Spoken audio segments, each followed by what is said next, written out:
Assalamualaikum warahmatullahi wabarakatuh. Bismillahirrahmanirrahim. Nahmaduhu wa nusalli wa nusallim ala rasulihil karim. Amma ba'd. Sekarang kita akan membahas istinja. Apa itu istinja? Istinja itu membersihkan najis dari jalur depan dan juga jalur belakang. Bahasa simpelnya cebok. Dan istinja ini hukumnya wajib. Karena kalau orang istinjanya salah, maka dia membawa najis di kubul atau duburnya. Sehingga kalau ada najis, kemudian dia sholat, maka sholatnya tidak sah. Kenapa? Karena dia membawa najis. Jadi hukum istinja yang benar ini wajib. Sebelum kita membahas cara istinjanya, kita akan membahas dulu adab-adabnya. Adabnya ini ada yang dari ulama, ada juga yang dari Nabi Sallallahu Alaihi Wasallam. Ini saya tulis di sini keterangan. Ada T, ada IN, ada AD, ada IM. Kalau dari T, Tirmidzi, berarti ini dari Nabi. Dari IN, Imam Nawawi, berarti ini dari ulama. Nasai, berarti hadis. Bukhari, hadis. Muslim, hadis. Abu Daud, hadis. Ibnu Majah juga hadis. Dan ini kode-kodenya, keterangannya di atas. Sehingga saya tidak mengulang lagi. Intinya, kalau kita mengerjakan ini, berarti kita mengerjakan yang sunnah. Kalau kita mengerjakan yang sunnah, ketika kita buang hajat, berarti kita mendapatkan pahala. Ini bisa dikatakan adab istinja. Tapi kan istinja itu membersihkan najis dari jalur depan dan jalur belakang. Artinya ceboknya. Berarti bukan adab istinja dong. Melainkan adab buang hajat. Atau bisa juga adab ke toilet, adab di dalam toilet. Namanya bebas lah. Yang penting intinya cara-cara bagaimana supaya kita mendapatkan sunnah ketika buang air kecil atau buang air besar. Paham ya? Adabnya ini ada anjuran, ada juga larangan.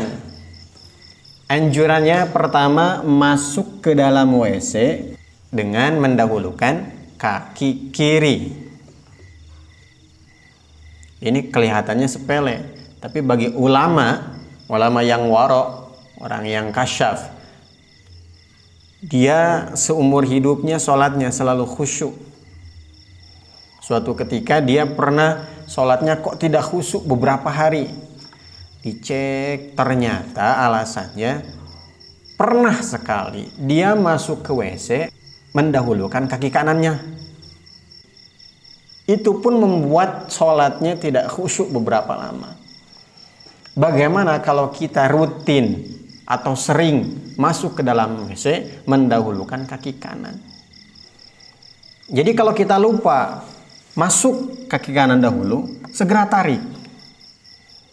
Kemudian masuk mendahulukan kaki kiri. Kemudian beralas kaki. Memang WC ini adalah tempat najis, tapi tidak semuanya najis. Namun dengan menggunakan alas kaki, ini adalah suatu bentuk kehati-hatian kita.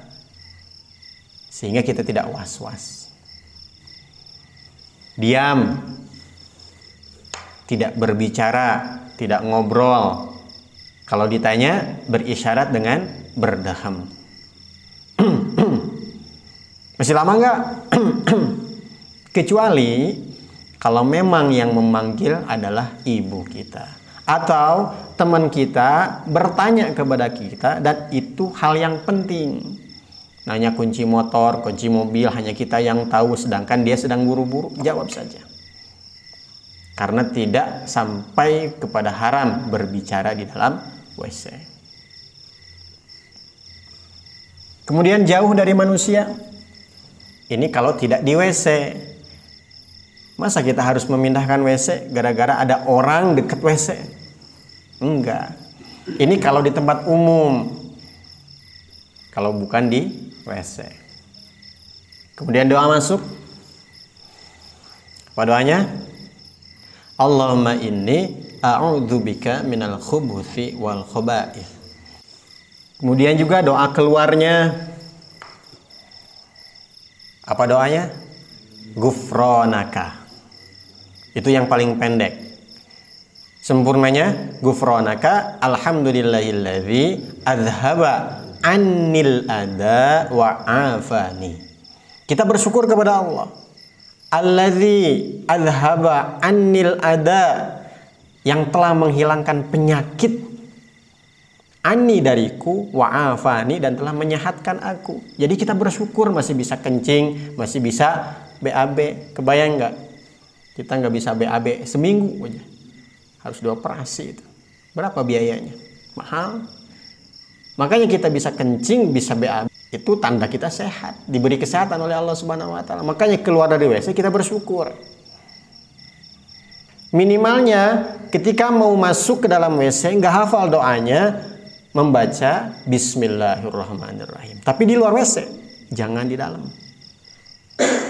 Ketika keluar dari WC, kalau tidak hafal doanya, minimal membaca Alhamdulillah, bersyukur karena masih diberi kesehatan oleh Allah Subhanahu wa taala. Ada satu doa lagi, yaitu doa ketika cebok. Apa doanya? Allahumma tahhir qalbi minan nifaqi wa hassin farji minal fawahish.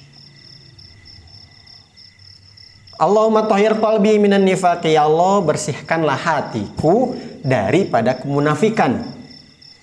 Wa hassin farji, dan baguskanlah atau sucikanlah kemaluanku minal fawahish, daripada sesuatu yang keji, keburukan. Orang yang istiqomah membaca doa ini setiap kali bercebok, maka dia akan dilindungi dari zina.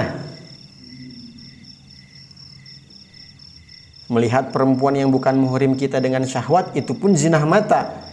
Nah, bagi orang yang syahwatnya tinggi, baca doa tersebut, maka insya Allah dia mulai tidak suka melihat wanita-wanita yang bukan muhrimnya. Kemudian menggunakan penutup kepala, peci, topi. Kalau tidak ada, minimal ditutup menggunakan kain lengan bajunya. Abu Bakar radhiyallahu anhu, setiap masuk ke dalam toilet, beliau selalu menutup kepalanya. Bukan dengan tutup kepala seperti ini kalau beliau, tapi menggunakan seperti sarung. Kenapa begitu? Karena toilet zaman dulu itu tidak ada atapnya. Beliau melakukan itu karena beliau malu dilihat oleh Allah Subhanahu wa taala. Lalu kita tahu Allah Maha melihat. Ini sebagai simbol bahwa saya ini malu, kata Abu Bakar. Jadi gak ada tuh orang yang kencing gak menggunakan peci, nanti dikencingi oleh setan. Gak tahu itu riwayatnya dari mana. Abu Bakar menggunakan penutup kepala pun alasannya adalah karena malu kepada Allah. Ketujuh, menggunakan sabun atau digosokkan ke tanah. Kalau setelah kita cebok, kita cuci tangan, tidak menggunakan sabun, keluar kita, dicium tangannya, masih bau. Tangan kita najis apa tidak? Najis. Dubur kita? Enggak. Kalau duburnya sudah suci, tangannya saja yang najis. Makanya mencium tangan setelah cebok ini tidak dianjurkan, tidak disunahkan. Bahkan bisa membuat kita was-was. Kayak bau ya. Orang was-was itu padahal tidak bau. Karena setannya sudah ada di pikirannya, ini seakan-akan bau. Makanya jangan dicium. Biar yakin, cuci tangan menggunakan sabun. Sehingga wangi tangannya. Kemudian zikir. Zikir di dalam hati. Seperti cebok tadi doanya, Allahumma tahhir qalbi minan nifaqi wa hassin farji minal fawahish. Ini nggak boleh diucapkan karena di dalam toilet, melainkan doanya di dalam hati. Kalau nggak hafal bahasa Arabnya, pakai bahasa Indonesia. Ya Allah, bersihkan hatiku dari nifak. Ya Allah, bersihkan farjiku atau kemaluanku daripada keburukan-keburukan. Begitu juga dengan zikir ini. Allah, Allah, subhanallah, subhanallah, alhamdulillah, alhamdulillah. Tapi dalam hati. Ketika kita buang air besar, kemudian kita menyadari, alhamdulillah ya Allah, saya masih bisa buang hajat, saya masih bisa buang air besar. Itu pun termasuk zikir. Mafhum ikhwan? Zikir di dalam hati. Yang ke-9, boleh dengan pispot jika sedang sakit. Karena Rasul pun pernah ketika sakit beliau kencing di pispot. Yang ke-10, hemat air. Walaupun kita istinja di sungai, maka kita menggunakan air sehemat mungkin. Kemudian yang ke-11 sampai ke-16 ini saya akan langsung praktekkan ya. Dan ini saya akan buat video tersendiri nanti. Cara jongkok yang benar dan cara supaya sisa-sisa air kencing di kemaluan ini keluar semuanya. Sehingga ketika kita selesai istinja, keluar berwudu, ini kita tidak ragu. Kadang-kadang kan ketika kita ruku seperti ada yang keluar. Nah, ini karena istibroknya yang kurang benar. Makanya ini akan saya langsung praktekkan ya. Yang ke-11, jongkok. Yang ke-12, bertumpu di atas kaki kiri. Seperti ini. Kaki kirinya jingjit. Seperti ini. Kanannya seperti ini biasa. Agak di depan. Ini agak sedikit belakang. Ini didudukin. Bertumpu di atas kaki kiri. Mau kencing ataupun BAB, keduanya sama seperti ini. Kalau dibalik repot nanti. Orang yang BAB pasti kencing dulu. Apakah orang yang BAB harus 2 kali? Contohnya kencing dulu, setelah kencing dia BAB puter. Enggak. Tapi sama. Mau kencing ataupun BAB, jongkoknya seperti ini. Kalau tidak bisa, ya jongkok biasa. Kenapa seperti ini? Supaya keluarnya itu lebih sempurna. Kemudian ketika jongkok seperti ini kemaluan diarahkan. Contoh, misalnya ini kemaluan ya. Ini kloset kan gini bentuknya. Maaf. Gini. Gitu kan? Ini kalau kita ke tengah sini, maka ditakutkan akan menyiprat, akan balik dia. Untuk itu diarahkan. Kita agak sedikit ke kanan, kemudian ini diarahkan ke samping kanan, sehingga air ke sini. Kalau airnya mengarah ke sini, dia akan memutar. Sehingga tidak menyiprat ke kita. Mafhum ikhwan? Kemudian yang ke-13, hati-hati dengan cipratan. Ini sudah dijelaskan di sini ya. Kita arahkan kemaluan kita sehingga dia tidak menyiprat. Kenapa? Karena kalau cipratannya kena ke celana kita, kemudian kita bawa sholat, tidak sah sholat kita. Yang ke-14, cebok dengan tangan kiri. Ini pun gak perlu penjelasan panjang, sudah paham semua. Yang ke-15, berdaham, memijat. Yang ke-16, istibro. Hal ini adalah supaya sisa-sisa air kencing di kemaluan kita ini keluar semua. Istibro yang paling sempurna adalah pertama, setelah kita kencing, ini kita pijit. Pijitnya bukan hanya sekedar di batang kemaluan saja, tapi diukur. Dari pangkal itu sekitar 4 jari, dari arah dubur 4 jari juga. Jadi di tengah-tengah. Mohon maaf saya gambarkan, bagi perempuan diharapkan untuk tidak menonton ini ya. Ini. Ini misalnya adalah pangkal kemaluan. Jadi sekali lagi perempuan jangan menonton.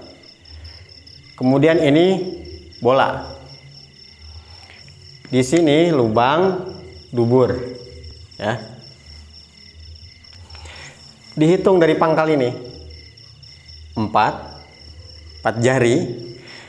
Kemudian dari sini pun 4 jari. Maka disinilah di tengah-tengah.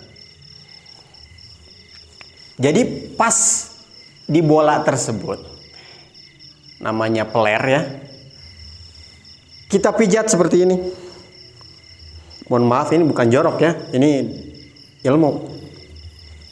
Kita pijat seperti ini. Itu kalau kenceng sakitnya sampai ke perut. Jadi kenceng tapi jangan sangat kenceng, karena kalau sangat kenceng ini akan sakit sampai ke perut. Tapi untuk sebagai percobaan silakan coba kenceng banget. Kalau sampai ke perut berarti sudah benar.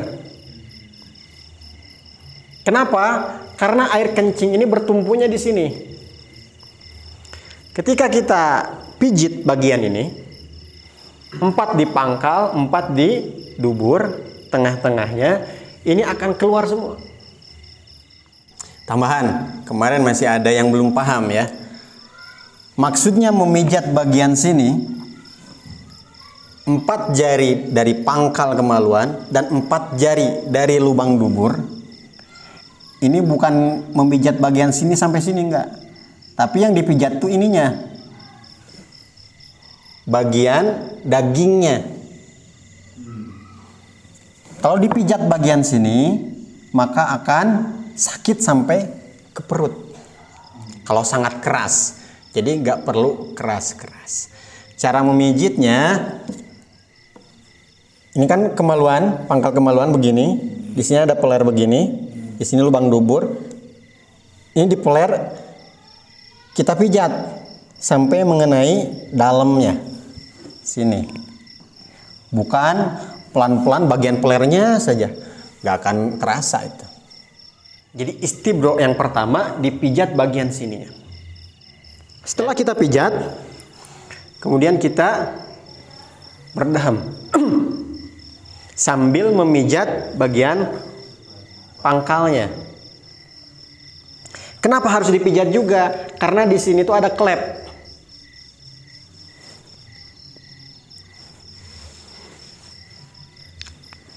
Karena klepnya di sini, kalau ada air kencing sampai sini, nggak akan kerasa kalau keluar. Makanya setelah dipijit di sini pun dipijit. Sambil dituntaskan dengan berdaham. Berdahamnya juga bukan daham, tapi coba rasakan. Bagian bawah itu ada tekanan. Sehingga sisa-sisa air kencing itu akan keluar semua. Mafhum ikhwan? Sebelumnya banyak orang-orang yang datang kepada saya menanyakan hal ini. Ustadz, saya sudah dipijat pangkal kemaluannya. Saya pun sudah berdaham. Tapi tetap ketika berwudu serasa ada air kencing yang keluar lagi. Saya kasih tips seperti ini. Dipijat tengah-tengahnya antara pangkal kemaluan dan juga lubang dubur. 4 jari tadi. Kalau badannya besar diukur saja ya, yang penting di tengah-tengah. Setelah dia mengamalkannya, dipijit bagian sininya. Pijitnya dengan benar, tidak terlalu keras dan tidak terlalu lembut. Cukup saja. Setelah itu besoknya ditanya, bagaimana, sudah dipraktekkan? Sudah. Bagaimana perasaannya? Alhamdulillah, sekarang ketika wudhu tidak merasa ada yang keluar lagi. Dan ini cepat. Kita tuh di dalam WC tidak lama-lama kalau sudah mengamalkan ini. Maka setelah ini diamalkan insya Allah ya. Lalu bagaimana dengan membasuh kaki dulu sebelum kencing? Itu pun saya tidak tahu dasarnya dari mana. Hanya saja kalau kaki kita basah, kemudian kita kencing, cipratan kencingnya kena ke kaki kita, ini tidak langsung masuk ke dalam pori-pori, artinya sehat. Silahkan dilakukan. Namun kesunahannya saya tidak menemukannya. Karena ketika kaki kita basah tadi, kena cipratan kencing, tetap najis, harus dicuci. Jadi permasalahannya di mana? Permasalahannya kalau basah, air kencingnya itu tidak langsung menyerap ke dalam pori-pori. Tapi kalau dalam keadaan kering, ini air kencing langsung masuk ke dalam pori-pori. Sedangkan air kencing itu bakterinya banyak, bisa menyebabkan sakit. Masalah kencing jongkok ini terjadi khilafiyat di antara para ulama. Ada satu hadis dari Wa'il radhiyallahu anhu, beliau mengatakan, saya pernah melihat Nabi kencing berdiri. Pernah. Kalau kata-kata pernah, berarti dia hanya menyaksikan sekali. Dan di dalam asbabul wurudnya, alasan kenapa Nabi berdiri, itu karena beliau kencing di tempat sampah, kotor. Ringkasnya, Nabi kencing berdiri itu karena darurat. Selain itu, kita tahu kencing Nabi ini tidak najis. Sampai ada sahabat yang meminum air kencingnya. Sedangkan dalam hadis Aisyah radhiyallahu anha, beliau mengatakan, saya tidak pernah melihat Nabi kencing berdiri. Tidak pernah melihat Nabi kencing berdiri. Kalau kata-katanya saya tidak pernah melihat Nabi kencing, itu benar-benar tidak pernah melihat Nabi kencing. Tapi kalau tidak pernah melihat Nabi kencing berdiri, berarti selalu melihat Nabi kencing, tapi tidak dalam keadaan berdiri. Artinya jongkok. Makanya kenapa Nabi menikahi banyak istri, ini supaya memberitahukan kepada kita sunnah-sunnah yang dilakukan Nabi di dalam WC ataupun di dalam kamar, yang mana tidak semua orang bisa melihatnya. Jadi hadis dari Aisyah ini lebih kuat daripada hadis Wa'il tadi. Dan ini juga untuk menunjukkan bahwa kencing berdiri ini tidak haram. Hanya saja ditakutkan nanti akan menyiprat. Kalau kencing jongkok, cipratannya itu pendek. Tapi kalau kencing berdiri, cipratannya itu semakin tinggi, akan mengenai celana kita takutnya. Kalau kena kepada celana kita bawa sholat, sah nggak sholatnya? Tidak sah. Dan ini termasuk daripada kehati-hatian kita, supaya kita tidak terkena cipratan kencing, cipratan najis. Ada ulama yang meriset, dia kencing berdiri. Setelah itu dia bersihkan, kemudian dia lap pakai tisu, artinya kering kemaluannya. Kemudian dia simpan tisu di kemaluannya, pakai celana dalam. Setelah itu dia ruku. Setelah ruku dia berdiri lagi, dilihat tisunya basah. Artinya bagaimana? Orang yang kencing berdiri ini tidak bersih, keluarnya tidak sempurna. Hanya saja karena klep itu di batang kemaluan, maka nggak akan terasa ada air yang keluar di ujung kemaluannya. Jadi ini sangat berpengaruh kepada sholat. Cuman yang sering mengajarkan ini adalah ibu-ibu kepada anaknya. Kalau kencing tuh berdiri, jangan jongkok. Kayak cewek aja. Dibawa sampai tua. Makanya rubah mindsetnya. Mulai sekarang kita kencing jongkok. Kalau tidak bisa dengan bertumpu di atas kaki kiri, yang minimal jongkok biasa. Karena orang yang kencingnya berdiri ini adalah orang yang tidak hati-hati dalam masalah najis. kemudian ditakutkan cipratannya mengena ke celana kita, air kencing yang di batangnya itu nggak keluar sempurna, maka orang yang seperti ini tidak hati-hati dalam masalah najis. Maka mulai sekarang kita kencing jongkok, insya Allah ya. Wallahu a'lam bishawab.